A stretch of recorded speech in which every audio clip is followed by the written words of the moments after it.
before we start.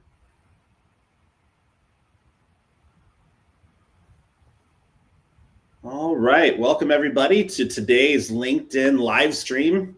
My name is Jonathan Baker. I'm the Director of Education for TIA. I'm joined by Mike Riccio. Mike, you've got all the titles: owner of More Than Miles Consulting, a past TIA chairman, the chairman of the Leadership Certification Committee. You've got all kinds of things going on. So let's do a little bit of housekeeping before we jump in, Mike. I'll start with our antitrust.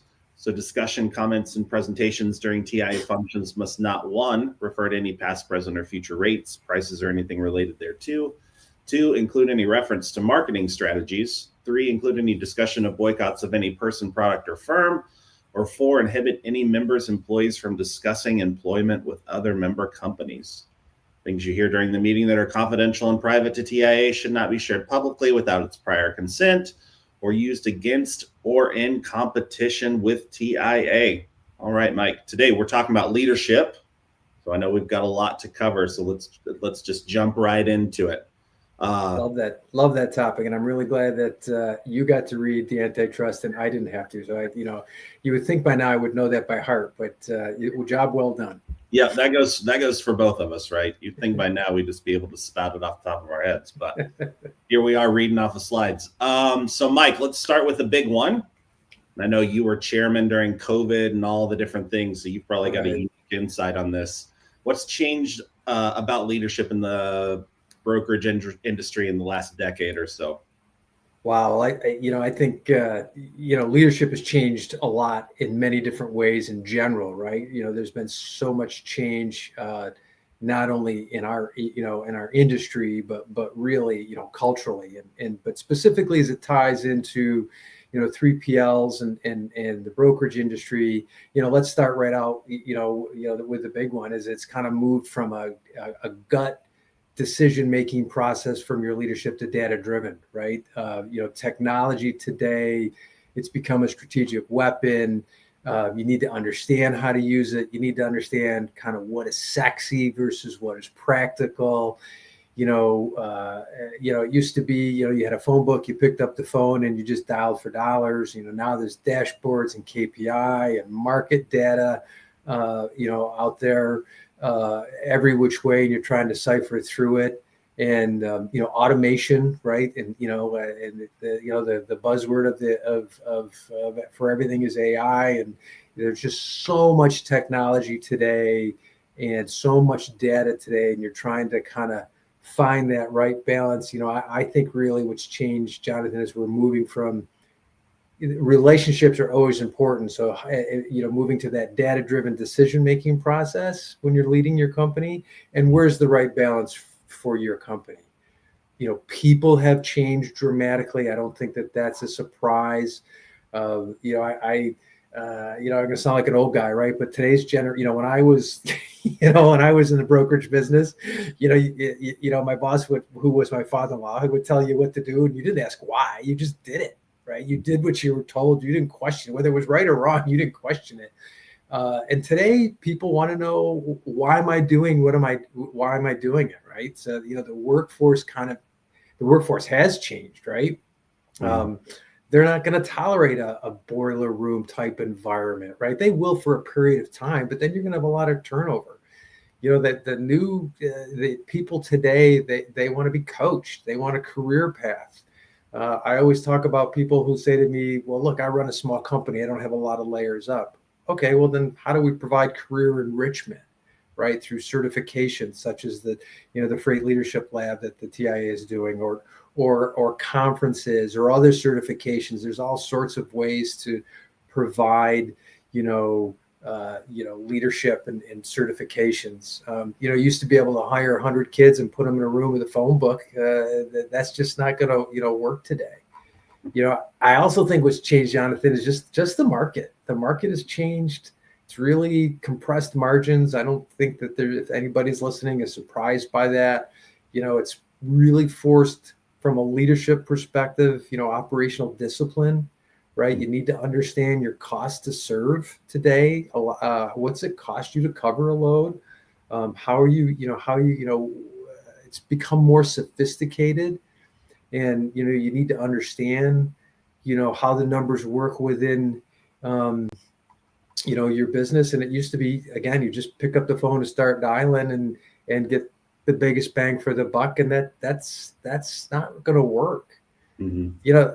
I also think, leaders used to be, salespeople or gregarious people. I think not, or they would have one discipline. Maybe it was a financial person was the leader, or maybe it was a salesperson. Mm-hmm. And I think today a leader has to understand all aspects of the business, right? Not just be strong in one area of the business. They expect, your employees and your customers expect professionalism, and they reporting, and you got to be more diverse in your knowledge base. I think the M&A market today has created not only operational discipline, but it's made things more sophisticated. So as a leader, you've got to be a little more sophisticated.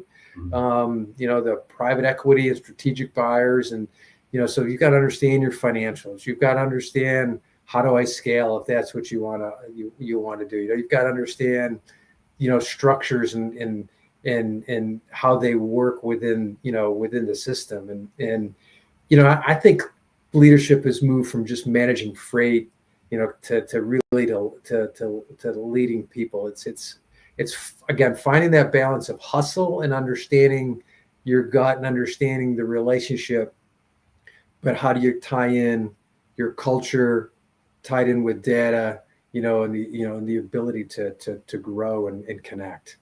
Right. And so, I know there's a lot there I threw at you, but I think basically technology, people, and the environment has changed. So we've got to change with that environment. Right. And leadership is kind of, you're expected to kind of have your finger in all the different pots and know a little bit about everything and be able to guide people, that kind of stuff. Are there specific qualities that you're seeing in really effective leaders at the moment? I know you're working with a bunch of different companies and stuff. Are there things that stick out to you when it comes to yeah, I think there's always, there are definitely qualities, right? Definitely communication, right? I think, we take it for granted, but it's like that old game of telephone tag, right? It's really amazing. You'll sit down with a leader and say, what's the vision of the company? What's the strategy? Where do you want to be a year from now or 3 years from now, right? You have to be thinking strategically. I work with a lot of business owners, entrepreneurs that built themselves up, a lot of blood, sweat, and tears, and a week turned into a month, turned into a year. And at the end of the year, it's like, how'd I get here, right? It could be good. It doesn't have to be bad. And so I think some of those qualities are how do I communicate what my vision is for my company to my people? And do I have intentionality? Do I have a vision? Do I have where I want to go, right? And how I'm going to get there. I think you really, in today's environment, from dealing with people, you've got to be empathetic. You've got to be a good listener and understand what your people are dealing with, what your customers are dealing with, what your carriers are dealing with.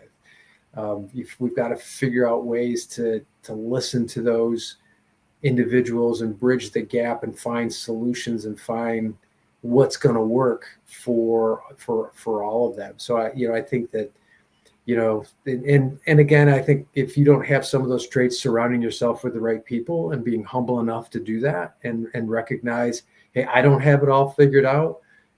All of us, Jonathan, have imposter syndrome, right? I talk to so many leaders who got themselves to a certain point and they're looking around and comparing themselves to others. And I find that everybody really has similar challenges, regardless of what level of sophistication they're running their operation.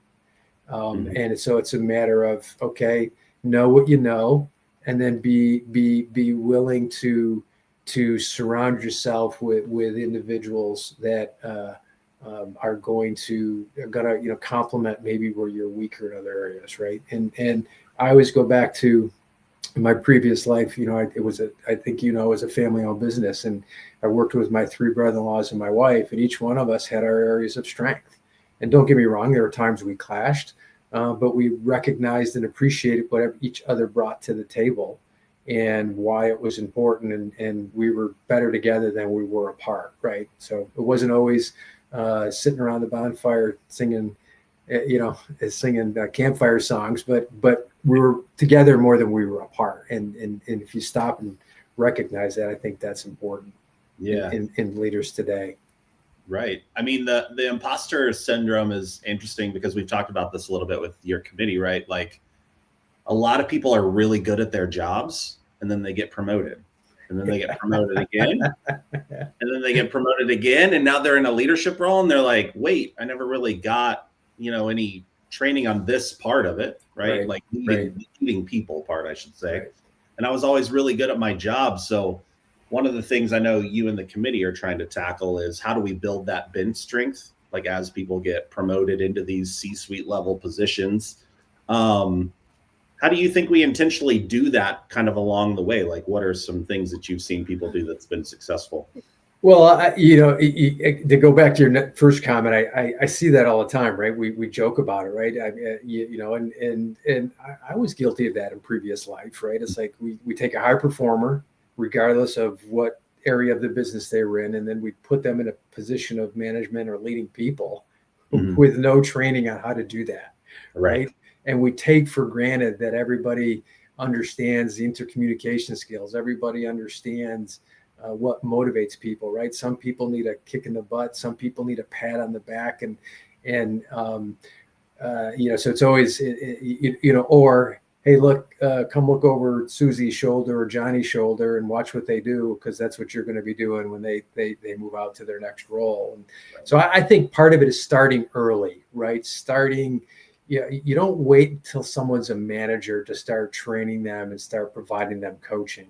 You want to look, and that's what the committee's talking about. Is how do we take younger or not necessarily, maybe not even younger, but emerging leaders within your organization and provide them, the ability to learn and teach. And I think one of the things, or learn from a teacher, I think one of the things that I have found really interesting in my coaching career is that a lot of brokers will think nothing of sinking thousands and tens of thousands, up to $100,000s of dollars in software to automate a task, to improve efficiencies, to make things better. But they won't spend that type of money in their people, right? And let's be honest, if you're a brokerage in today's environment, how do you differentiate yourself? Now, look, we all like to say that, there are certain, if you're in a certain vertical, if you're like a heavy haul broker, or you're a flatbed broker, or maybe you're a white glove final mile delivery, right? You've got something maybe a little bit unique, but most of us are really in the middle, and it's our people who differentiate our business. And so why wouldn't we invest money in programs like the Freight Leadership Lab to teach these people about some of the things that they're going to be faced with as they start becoming a leader? So I really think some of it is starting early, providing that, don't wait till you're promoting that individual. Who within your organization should we be looking at and investing in? I also think that we see people who are successful have somewhat of a system, have some sort of program, some sort of learning track, training track.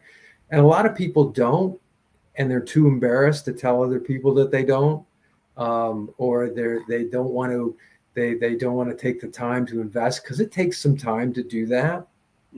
But I know experience and learning through trial and error is a good way to learn, but it's also an expensive way to learn. And so I find people who have some sort of system, and there's all sorts of systems out there. That's one of the things we're trying to do with the TIA's Freight Leadership Lab certification. But there's EOS, that entrepreneurial operating system. There's other training systems, OKRs and KPIs, and the system. If you have some sort of system, and it doesn't have to be fancy or super sophisticated, but it has to be some sort of systematic, intentional process. that creates consistency, and consistency really develops leaders, really. Yeah. I mean, we've been talking about kind of the top down, right? Like you're sitting at the top looking down at all your people and trying to figure out, this would be the next leader of this department or whatever. Let's flip it on its head a little bit. If I'm a mid-level manager, and I'm trying to develop myself in some different ways because, we all get busy and our managers are busy and maybe they can't do that. What are some things that I can do today that will make me a better leader down the road? Well, I think always investing in yourself, right? I think a lot of people will wait for their company to do something or don't take the time. There's all sorts of information out there, right? Whether it be on LinkedIn, whether it be through associations like, the TIA, there's all sorts of educational programs. Yeah, I mean, not to plug us, but the TIA has all sorts of educational programs, from Brokerage 101, right on through, virtual learning courses that can be looked at and taught. So first of all, taking time to invest in yourself, be open and honest with yourself as to what your strengths are, what your weaknesses are. And I always tell people the financial side of the business was never my strength. It was my wife's strength. She was our CFO. And it took a while to put my ego aside and admit, okay, this is not something I do well. So what am I going to do about it to improve upon that, right? So it's just kind of admitting that and working through that. I think also if you could look for a mentor, right? Is there somebody within your organization, either can the company create a mentor program, but you as a mid-level manager, who in the organization do you look up to, right? Who do you think is somebody that's a good teacher, a good coach, right? That could give you feedback on a daily basis, right? And kind of talk about that. I think being educated, getting yourself educated on what's going on in the market and your company. How does the company make money? What impacts are I'll go back to the cost to serve. I'll talk to so many people that that maybe they're cash weary or struggling a little bit, and they're like, oh man, but we're averaging $220 margin per load. Well, yeah, but if it cost you $250 margin per load, you're losing $30 a load. So let's educate people on how you do how that works. And then just what's happening with government regulations, what's going on with technology, what's going on just in the marketplace in general, and so that you can potentially offer solutions, either A, for your department or B, for your company. Mm-hmm. And I think companies forget that you don't find leaders by accident, right? You gotta there's every once in a while lightning strikes in a bottle. Mm-hmm. But you've got to develop them. You got to build it by design, and that's just as much responsibility for an upcoming leader. They've got to understand their strengths and weaknesses and what's going on within their company and within the industry, and what are the tools that I could use to improve how things get done. Mm-hmm. I'm going to put you on the spot a little bit and ask you who one of your favorite mentors is and why you like to work with them so much. Because like my mentor, I'll just say right now, is Cindy, right? I talk to Cindy about a lot of stuff professionally going on, TIA, other things, and she's helped me out a ton. And our relationship, has grown over the years. So what's your favorite, mentor-mentee relationship, and why do you think it works so well? That's a really good question. So he's not going to be happy with me. I'm sure I'm going to get a text here very shortly if he's listening. Probably, I've got a lot of different mentors. I'll give you a past mentor and I'll give you a current mentor. So past mentor was my father-in-law, right? He was, who's unfortunately no longer with us. He was very black and white. There was no gray. You knew where you stood. You didn't always like what you heard, but I just really admired his creativity. I admired his guts. He never had a problem taking a risk. when it was a calculated risk. Really, both my in-laws were mentors, because they balanced each other very well. He was the idea guy, and she was the practical. Okay, how are we going to do this? How's this going to impact our people? Right. It was very important to my mother-in-law, and so just by their example of watching them, run a business, and sometimes on what not to do, right? Like it wasn't always perfect. I think a current mentor-mentee relationship is a gentleman by the name of John Kellenberger. John Kellenberger is the chief operating officer for a company called US1 Industries.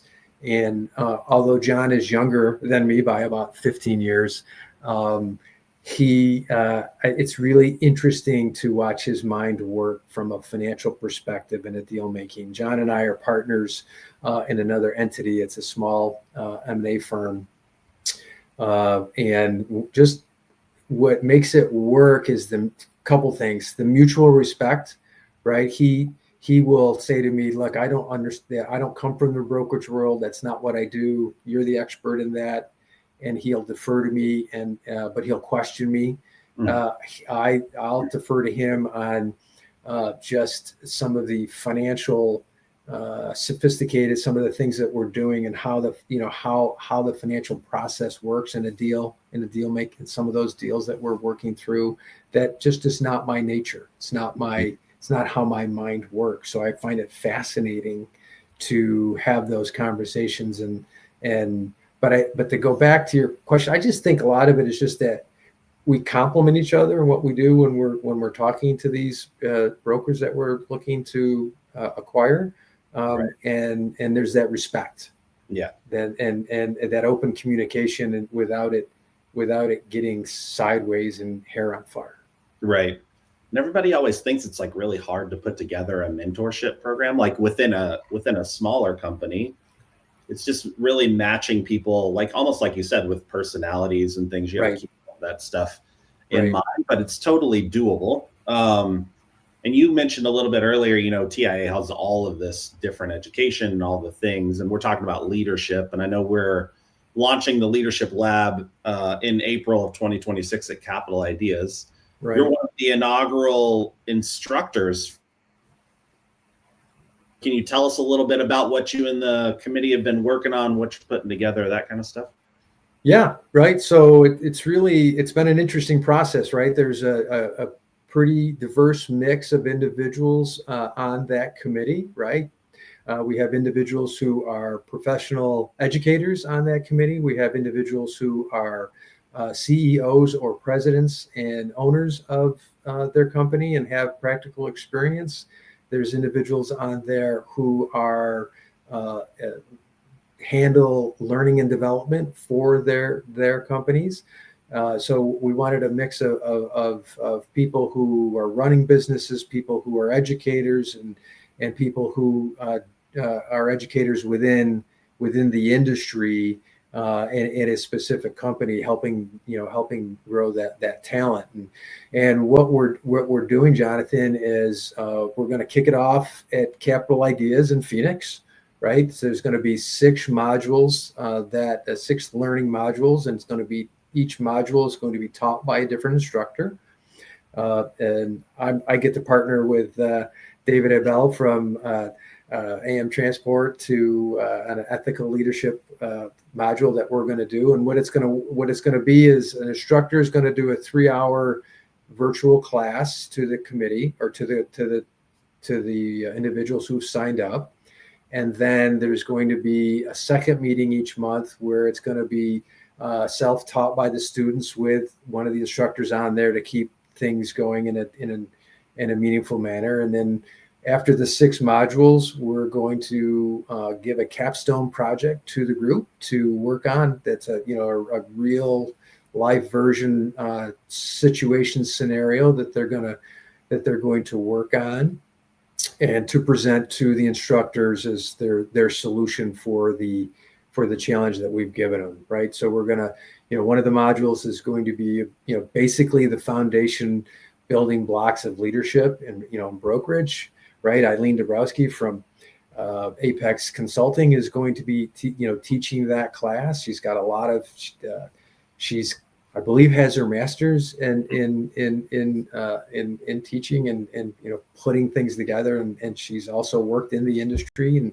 I like how her mind thinks, right? It's really interesting, and talk about what does leadership look like? How do we build trust and accountability? How do we move from a doer to a leader, right? We've talked about that a little bit, right? And some of the challenges is, when you're a doer and you're a really high achiever, now that you've got to lead people, it can be frustrating if those people don't do it the way you did it, right?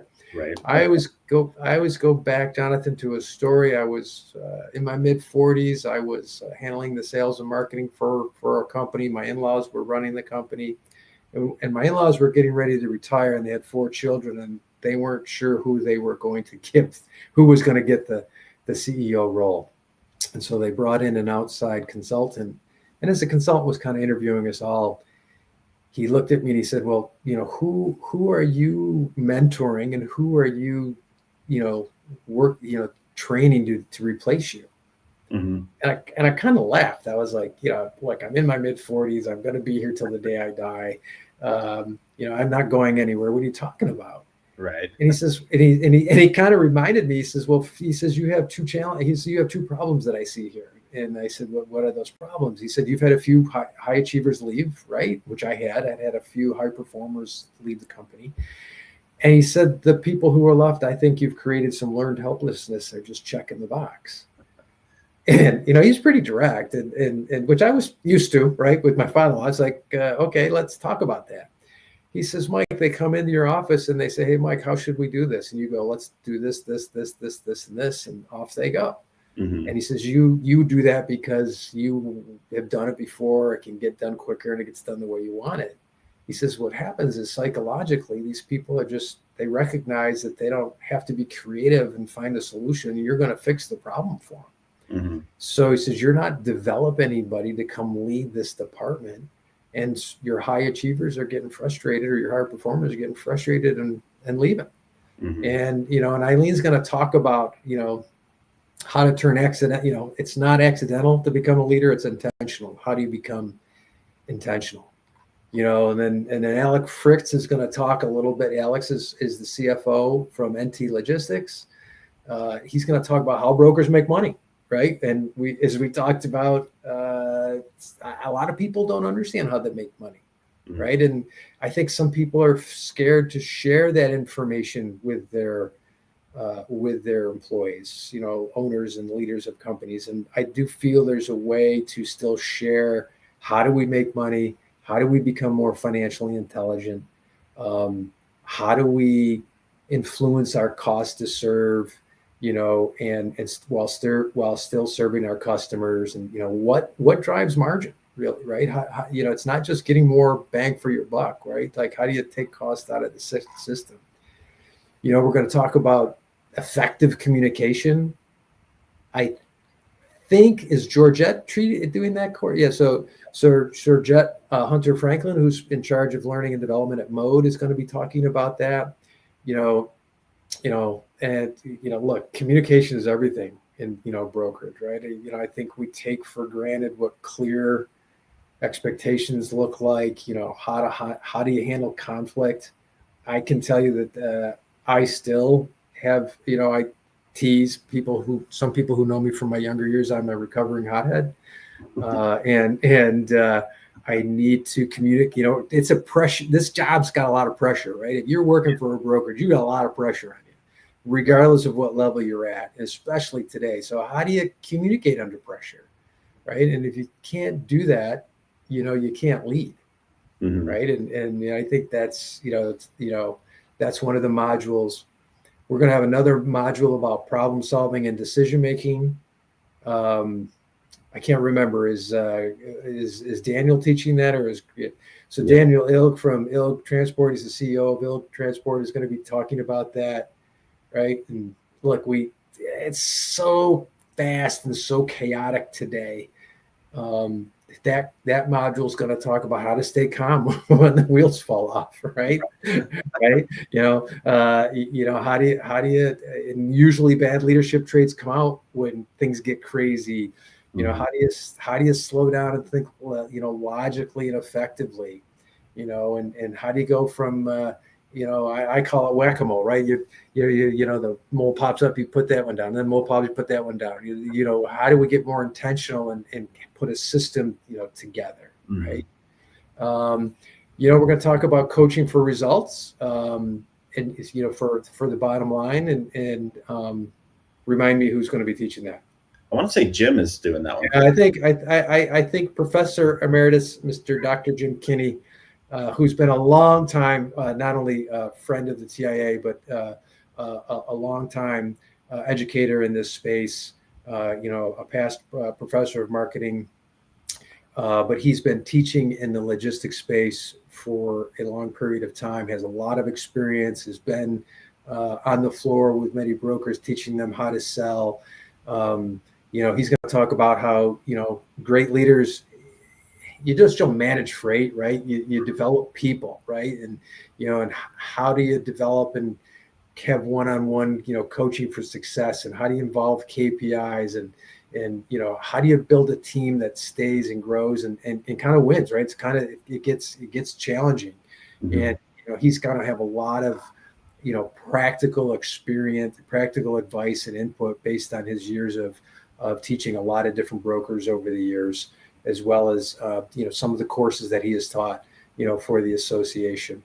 We're going to talk about ethical leadership. As I said, David and I are going to talk about that, and we're going to talk about, really, some of the gray areas in leadership. What does that look like, right? Is that a gift or is it a bribe? We're going to talk about back solicitation. We're going to talk about, maybe, padding detention. Is that ethically, is that, misrepresenting capacity, misrepresenting where that truck is, right? So we're going to talk about, what is ethical behavior, what is not ethical behavior. We really want to give some real life world experiences as to what both of us in our time have gone through, and then do some interactive role playing. Each one of these months, we're looking to have interactive input by the students, right? We don't want to be just sitting there and,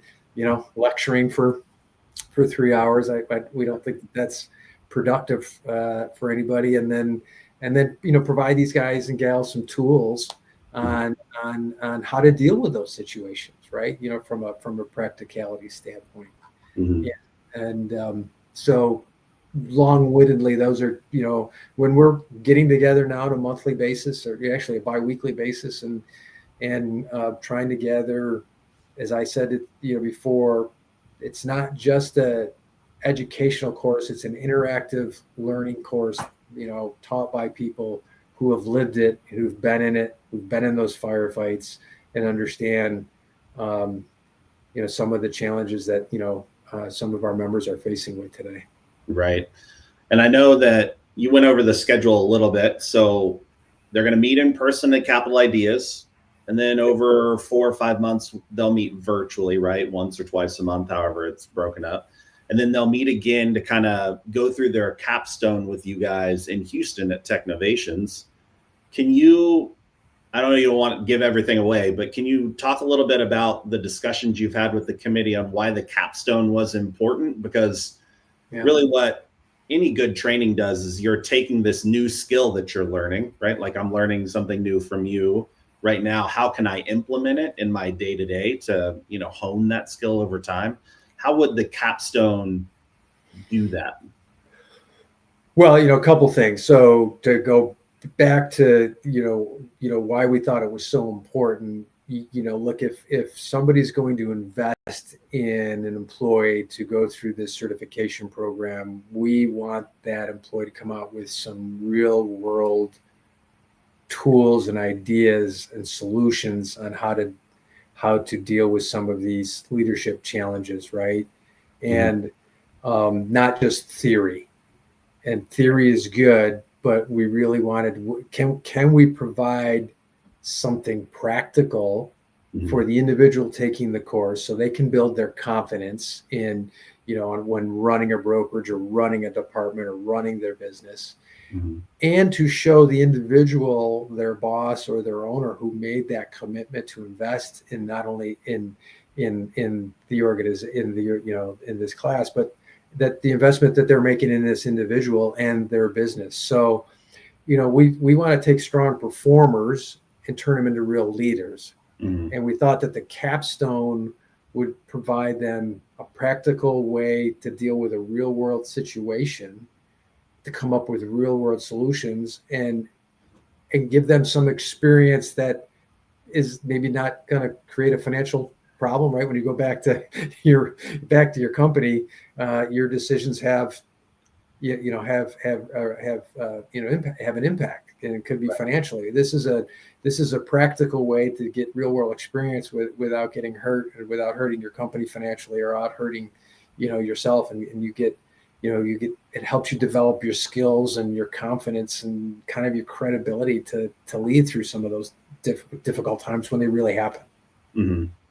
Right. And I know that, part of a capstone, almost like a thesis in college or something like that, whenever you come in front of a panel of people to kind of defend that idea or kind of explain, in this case, what your capstone project is, it's always good to be in an environment where you have people that actually care about you, right? Like each one of you on the panel has taken a part of the program, and you're going to teach that and kind of walk them through it. So it's almost like a safe space where you can kind of not necessarily bounce ideas off, but really put forward what you would want to do in that situation to handle whatever it is. And then you guys can provide actionable feedback to them based on your own experience, right? Correct. Right. Like you said, it provides that safe area, that bubble to be able to do that in a manner that is not going to create, ramifications, negative ramifications down the road, and give you some good feedback. And like, oh, okay, so if I'm in this situation in my job or my business, I now know instead of doing this, I can do this based on the feedback that I got from the committee. Right. Yeah. And a big bonus, which we somehow finagled and got Cindy to let us do, was to let students have a ticket to Capital Ideas, which is, another place where you can go and network and meet all of these leaders from all of these different brokerages, big and small, kind of run the gamut, all different shapes and sizes. And you can really make good connections there as well. So you guys, will meet probably towards the beginning of Capital Ideas. Then you'll have a couple of days of education and networking and all the things that happens on site at conference. So we're excited to have the students join us for that. So yeah, I don't know how you got Cindy to finagle that, but that's a huge value, right? Yeah. To be able to have that be included in the program, to not pay the registration fee for that, and I'm a prime example of benefiting from, while I've invested a lot of time into relationships, certainly they were afforded to me at that conference, right? And so it's a perfect platform to build your network and to learn from other people. And it's one of the things I've always enjoyed about the association, is people are willing to share their ideas. They're not going to give away their secret sauce, but they're going to share ideas. And most people are willing, like, well, don't try that. That didn't work out for me, and here's why. You might want to try this. And over the course of time, it's really a huge value add. Yeah, for sure. All right, Mike, we're coming up towards the end. I've got a couple of questions in here, quick fire for you though. So first one, okay. What's one leadership habit you wish you'd learned earlier in your career? I'll give it two. I wish I had been a better listener. I am not a good listener. It's something I have to work on a lot still to this day, and to control what you can control. I think I always tell people, you can control your messaging, you can control your plan, you can control your behavior, and you can control your effort. And the rest of it is noise. And it's important to understand the noise and be aware of it. And what's going on in the market, what's going on, but not to react, to control what you can control. Yeah. Active listening is something that's learned over time, right? I don't think everybody comes equipped with that. I will say. So I don't.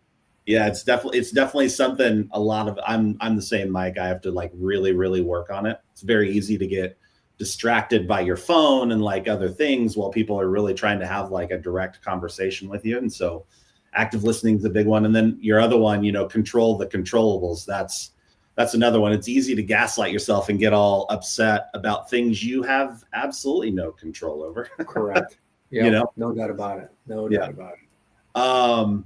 This last one I have here is more about budgeting for training, and you kind of hit on this earlier in the conversation. How can small brokerages invest in leadership without big budgets? Yeah, I think you start. It's just first. I'll give you two kind of a two-step. First of all, just do something. What happens is a lot of people use that legitimately. It's a legitimate issue, but use that as a roadblock not to get started.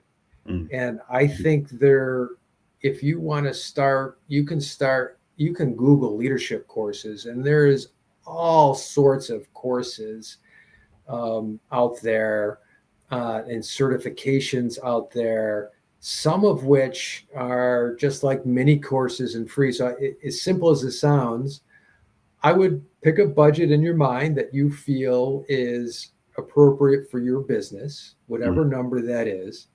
And as silly as it sounds, you could put, help me find in the chat GPT or in the Google, help me find leadership courses under at this price tag or under. And it'll start to narrow it down, and then just do it. Yeah. And it can, there's all sorts of different programs out there. Maybe they might not be initially targeted to the logistics industry, such as this program is. But there is, you also you can start a book club, right? Buy a book on leadership that you like.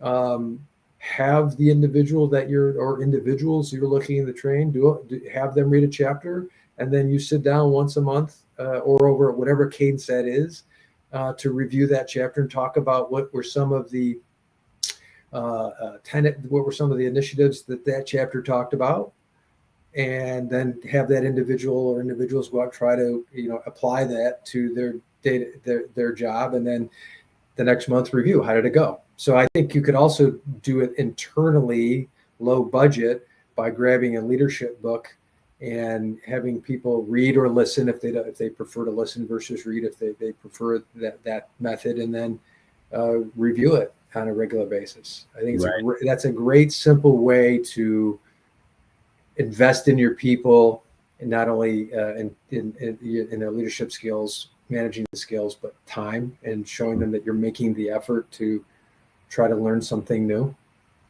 Yeah. No, I mean, we all kind of know the market gets tight, and the first thing that gets cut is training, which breaks my heart a little bit. But there are, to your point, like a lot of ways to do training on a pretty small budget or no budget at all, right?